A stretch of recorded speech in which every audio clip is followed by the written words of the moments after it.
இந்தியாவில் உள்ள முதலீட்டு வாய்ப்புகளை பயன்படுத்திக் கொள்ளுமாறு ஆஸ்திரியா தொழில்துறையினருக்கு பிரதமர் மோடி அழைப்பு விடுத்துள்ளார்.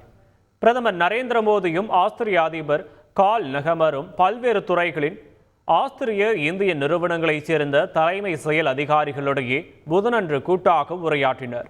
அப்போது பேசிய பிரதமர் மோடி, இந்தியாவில் உற்பத்தி திட்டத்தின் கீழ் குறைந்த செலவில் உயர்தர உற்பத்தி செய்வதற்கு வாய்ப்புகள் உள்ளதாகவும் இதனை ஆஸ்திரியாவைச் சேர்ந்த பெரிய நிறுவனங்கள் பயன்படுத்திக் கொள்ள வேண்டும் என்றும் கேட்டுக்கொண்டார்.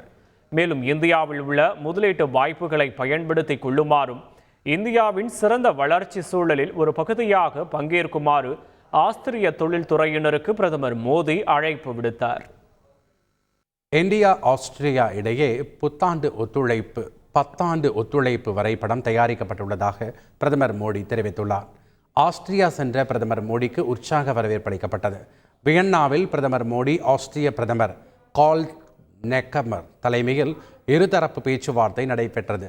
இதனையடுத்து நடைபெற்ற இருதரப்பு செய்தியாளர் சந்திப்பில் 41 ஆண்டுகளுக்கு பிறகு இந்திய பிரதமர் ஆஸ்திரியா செல்வதை குறிப்பிட்டு தனது பயணம் வரலாற்று சிறப்புமிக்கது என பிரதமர் மோடி நிகழ்ந்தார்.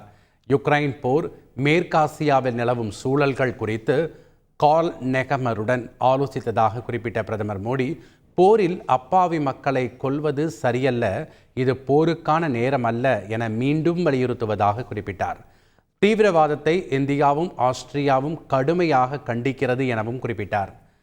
10 ஆண்டு ஒத்துழைப்பு வரைபடம் தயாரிக்கப்பட்டுள்ளதாக குறிப்பிட்ட பிரதமர் மோடி, உள்கட்டமைப்பு, புதுப்பிக்கத்தக்க எரிசக்தி, நைட்ரஜன், நீர் கழிவு மேலாண்மை, செயற்கை நுண்ணறிவு போன்ற துறைகளில் இணைந்து பணியாற்றுவோம் எனவும் குறிப்பிட்டார்.